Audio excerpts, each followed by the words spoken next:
Hello students, welcome to GPS online English classes. Hope you are absolutely fine. We are on lesson number 27, email writing of your textbook. Today we will see one more example of email writing, and it is a formal letter. तो ये जो हम letter आज हम देखने जा रहे हैं ये है बेस्ड एक कंप्लेंट के ऊपर। जो इससे पहले वाले हमने वीडियो में ईमेल राइटिंग एग्जाम्पल किया था वो अपने फ्रेंड को लिखा था, तो वो इनफॉर्मल लेटर था। तो आज हम इस फॉर्मल लेटर को करेंगे जो हम अपने किसी ऐसे पर्सन को लिखते हैं जो कि अननोन हो, या फिर ऑफिसेज वगैरह में जिनको हम लिखते हैं।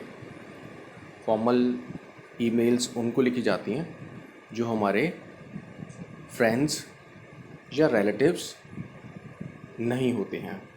तो चलिए हम स्टार्ट करते हैं इसको। पहले मैं क्वेश्चन पढ़ूंगा और फिर उसके बाद मैं आपको उसे बताता हूँ। So this is page number 138 of your textbook. Alright, so I'm starting. Be attentive. Write an email to the Public Relations Officer of SBES complaining about poor telephone service. You are Kapil Gupta, a businessman. देखिए, एक email लिखनी है आपने public relations officer को जो telephone services provide करते हैं, और इस डिपार्टमेंट का नाम आप देख रहे हैं SBES। ऑलराइट, आपको भी ऐसे ही अ, अगर कोई भी टेलीफोन एक्सचेंज का अगर ऐसे ही नाम आता है तो आप उसको लिख सकते हैं। अदरवाइज़ आप किसी प्लेस को जैसे दिल्ली टेलीफोन एक्सचेंज, ऑलराइट, या वोडाफोन टेलीफोन सर्विसेज, ऐसे कुछ भी लिख सकते हैं। टाटा टेलीफोन सर्विसेज कुछ भी लिख सकते हैं। और उसके बाद आ रहा है you are Kapil Gupta, a businessman. तो अभी आपने कल उससे पहले आपने देखा था कि हम अपने फ्रेंड्स को, रिलेटिव्स को, बिजनेस पर्सनस को लिखते हैं। तो ये एक बिजनेसमैन हम हैं, ऐसा हमने इमेजिन करना है, हम कपिल गुप्ता है। बाकी सारा फॉर्मेट सेम रहेगा, कोई डिफरेंस नहीं है। फ्रॉम वाले में हम ईमेल एड्रेस लिखेंगे अपना, because we are writing it. To वाले फील्ड में हम ईमेल एड्रेस लिखेंगे पब्लिक रिलेशंस ऑफिसर का, तो PROBES@zmail.com। ऑलराइट, CC वाला हमने फील्ड छोड़ दिया ब्लैंक। अब देखिए सब्जेक्ट में क्या आएगा। कंप्लेंट, T लगेगा ज़रूर, against poor telephone services. Okay, ऐसे आ सकता है। सिर्फ इतना भी लिख सकते हैं, पुअर टेलीफोन सर्विस। तो जो सब्जेक्ट होता है वो छोटा और मीनिंगफुल रहे, अच्छा होता है। चलिए आगे स्टार्ट करते हैं। तो उसी तरह से स्टार्टिंग में हम एड्रेस लेंगे पब्लिक रिलेशंस ऑफिसर वाला। देखिए, द पब्लिक रिलेशंस ऑफिसर, फिर उसके डिपार्टमेंट का नाम यानी ऑफिस का नाम लिख दिया SBES कैपिटल्स में, और दिल्ली। 3 लाइन एड्रेस होना चाहिए। एक हम स्पेस देंगे, यानी कि अपनी नोटबुक में लिखते वक्त एक लाइन छोड़ेंगे, और फिर डेट कैसे लिखेंगे, जून 22/2018। तो अब आपको आज का डेट लिखना है, आपको लिखना है 11 पहले। ऑलराइट, पहले लिखना है 11, फिर उसके बाद लिखना है अगस्त, फिर लिखना है 2020। मैं रिपीट कर रहा हूँ, 11 अगस्त पूरा, A कैपिटल, ऑलराइट, और कॉमा डालकर 2020। फिर आप एक लाइन छोड़ देंगे, नेक्स्ट लाइन से स्टार्ट करेंगे, डियर सर लिख देंगे। अब आपने इसको ओपन किया, ऑलराइट, डियर सर जो आपने सैल्यूटेशन होता है वो लिखने के बाद आपने ओपन किया, मतलब शुरुआत की, first line I, I am writing this email, मैं इस ईमेल को लिख रहा हूँ, टू मेक अ कंप्लेंट, एक कंप्लेंट करने के लिए, शिकायत करने के लिए, अगेंस्ट द पुअर सर्विस, उस पुअर सर्विस के विरुद्ध, दैट आई हैव रिसीव्ड, जो कि मुझको मिली है, फ्रॉम योर कंपनी, आपकी कंपनी से। Alright, full stop. Next sentence में, I signed up for your telephone, मैंने आपकी की कंपनी के साथ साइन अप किया, मतलब आपकी सर्विसेज के लिए जो कॉन्ट्रैक्ट हासिल किया, okay. And internet service package for 2 months, तो 2 मंथ्स वाला जो पैकेज था मैंने उसके लिए साइन अप किया, मतलब मैंने वो आपसे लिया 2 मंथ्स अगो।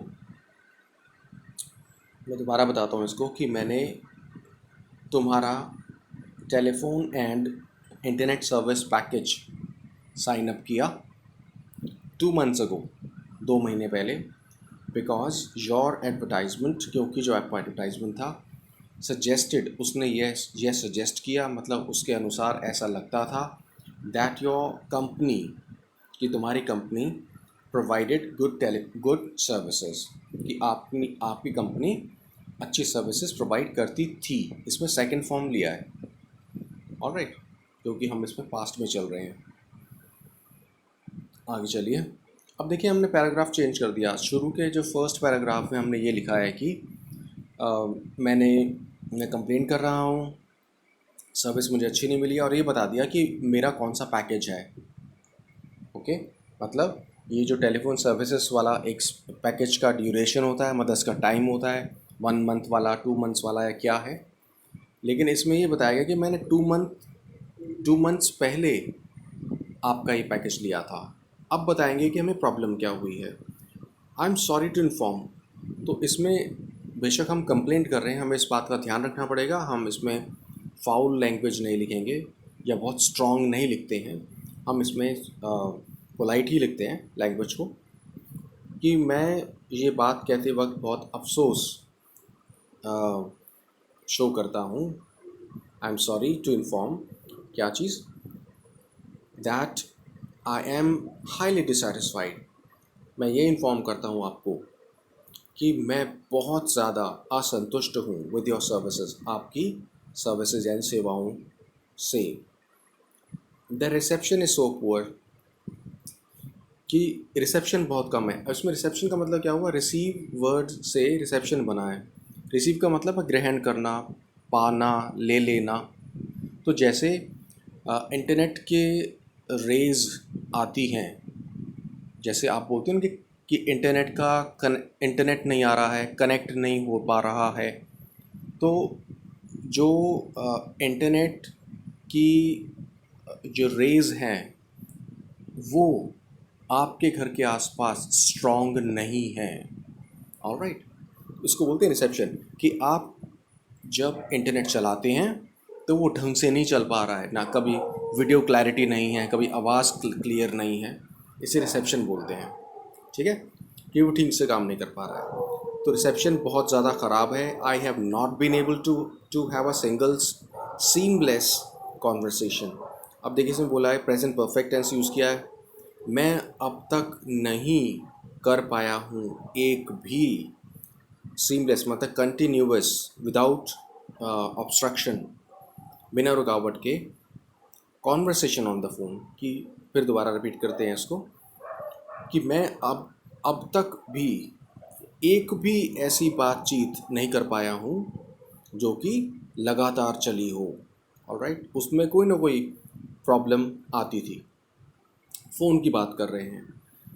अब देखिए दूसरा आया था कॉल्स ड्रॉप, मतलब कॉल ड्रॉप हो जाती है, बात करते करते कॉल कट जाना, कॉल ड्रॉप करना कहलाता है। इसको ध्यान दीजिएगा, इम्पॉर्टेंट है। The calls drop frequently, frequently का मतलब जल्दी जल्दी, फाइन। जैसे कि अभी कॉल आई, 10 सेकंड के बाद कट गई, फिर दोबारा कॉल आई, फिर कट गई, ज़्यादा देर तक नहीं चल पाई। And the voice clarity is also very poor, और आवाज़ साफ नहीं है, ठीक है, इसको ऐसे बोलना पड़ेगा कि आपकी आवाज़ की जो क्लैरिटी है, मतलब जो आवाज़ साफ आनी चाहिए वो बिल्कुल भी नहीं है, इसका उल्टा है, बहुत ख़राब है।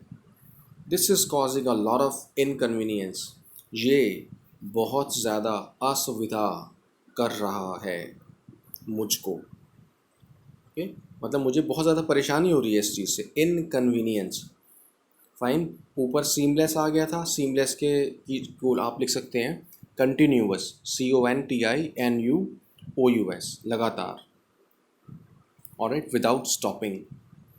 और यहाँ पर इनकन्वीनियंस का मतलब है कि आपको प्रॉब्लम है, प्रॉब्लम वर्ड लिख सकते हैं। आगे देखिए, आई वुड, फिर नेक्स्ट पैराग्राफ में आ गए। तो हम जैसे पैराग्राफ्स नोटबुक्स में लिखते आए हैं अब तक, पैराग्राफ चेंज करते वक्त एक लाइन छोड़कर पैराग्राफ लिखना है और लेफ़्ट हैंड साइड से स्टार्ट करना है। फिर हमने वही किया है इसमें। देखिए लास्ट में इसमें लिखने से पहले आई वुड अप्रिशिएट, मैं इस बात की तारीफ़ करूँगा या प्रशंसा करूँगा, if you solve this problem, अगर आप इस प्रॉब्लम को सॉल्व कर देते हैं तो, विदाउट एनी डिले, बिना किसी देरी के। ऑलराइट, फिर एक लाइन छोड़कर लिखा है क्योंकि अब हम क्लोज़ कर रहे हैं लेटर को। फाइन, उसने इस क्लोज़ करने वाली लाइन से ऊपर जो एक्शन मांगा है, आई वुड अप्रिशिएट, कि क्या एक्शन होना चाहिए, मैं इसको बंद करना चाहता हूँ या फिर मैं चाहता हूँ कि आप इसको ठीक कर दें। तो यहाँ इस वाले लाइन में हमने एक्शन शो किया है कि हम क्या करवाना चाहते हैं उनसे। ये बोलकर I would appreciate it if you solve this problem without any delay, कि मैं इस बात की प्रशंसा करूँगा कि अगर आप इस प्रॉब्लम को बिना किसी देरी के सॉल्व कर देंगे तो। फिर लास्ट में क्लोज़ करते वक्त, I look forward to hearing from you soon. Important बात है, बहुत ध्यान देना है। I look forward to hearing from you soon, कि मैं अपेक्षा करता हूँ, ऐसी उम्मीद करता हूँ कि आप मुझे कांटेक्ट करेंगे। अभी देखिए यहाँ टू के बाद फर्स्ट फॉर्म आनी चाहिए, लेकिन कुछ ऐसे फिक्स्ड एक्सप्रेशंस होते हैं। ऑलराइट, कुछ, यानी कि आप दूसरे शब्दों में समझ लीजिए, कुछ प्लेसेस पर टू के बाद आईएनजी फॉर्म आती है। ऑलराइट, लुक फॉरवर्ड टू, ये एक फ्रेजल वर्ब है। लुक फॉरवर्ड टू, आशा करना, उम्मीद करना, पॉजिटिव इसमें हमारी वाइब्स होती है, मतलब हम पॉजिटिवली किसी से ये आशा करते हैं कि वो हमसे हमारी बात सुनेगा, हमारा कोई काम करेगा। तो एक हम पॉजिटिव उम्मीद जगाते हैं, जिस चीज़ को लेकर रखते हैं आशा, उस वक्त उसके लिए यूज़ किया था। I look forward to meeting you, मैं ऐसी उम्मीद या आशा करता हूँ कि आपसे मिलूँगा। ठीक है, तो इसमें आ गया कि मैं ये उम्मीद करता हूँ या करती हूँ कि आप मुझे जल्दी ही कांटेक्ट करेंगे। इसका मतलब ये हुआ ईमेल मिल जाएगा, तो वहाँ से जो ऑफिसर है वो या तो फ़ोन पर बात करेंगे या फिर वो भी ईमेल लिखेंगे। ऑलराइट, उसके बाद में आ गया सिंसियरली। सिंसियरली के बाद आप योर्स भी लिख सकते हैं, वाई छोटा लिखकर। सिंसियरली का मतलब सच्चा होता है, स्पेलिंग देख लीजिएगा सिंसियरली की। और उसके बाद हम अपना नाम लिखेंगे और फ़ोन नंबर लिख दिया है। ऑलराइट, फ़ोन नंबर इसलिए मेंशन किया है क्योंकि फ़ोन पर अगर कांटेक्ट करना चाहता है पीआरओ, पब्लिक रिलेशंस ऑफिसर, तो वो कांटेक्ट करेगा। फाइन, तो हमने देखा कि 3 पैराग्राफ्स में इसको लिख दिया गया, बल्कि 4 हुए, क्योंकि एक लाइन भी एक पैराग्राफ होता है। तो फर्स्ट पैराग्राफ ख़त्म हो गया गुड सर्विसेज पर, एक लाइन छोड़कर नेक्स्ट पैराग्राफ वो ख़त्म हो गया इनकन्वीनियंस टू मी पर। फिर एक और पैराग्राफ आया, आई वुड अप्रिशिएट। फिर एक और पैराग्राफ आया, आई लुक फॉरवर्ड टू। तो पैराग्राफ लिखने का ये पर्पस होता है कि क्लैरिटी होती है, और पैराग्राफ ही चेंज करके लिखना चाहिए लेटर्स को, एक सिंगल पैराग्राफ में कभी भी नहीं लिखते हैं। ओके, जैसा कि आपको पहले भी बताया गया है। Alright, so I hope that you have been able to understand this. आप इसको समझ पाए होंगे, मैं इस बात की होप करता हूँ। तो इसको आपने अपनी नोटबुक में लिखना है, it's a special instruction for you. ये वाली जो ईमेल है, इसे आप अपनी नोटबुक में नोट डाउन करेंगे। हम बुक की सारी चीज़ें नोट डाउन नहीं करते हैं, बहुत कम ही करते हैं, लेकिन ये ज़रूर करनी है आपने। Alright, because it is a new topic for 8th standard, आपके लिए ये न्यू टॉपिक है। Alright, so see you later, keep smiling, take care of your health. Until next time, have a great day.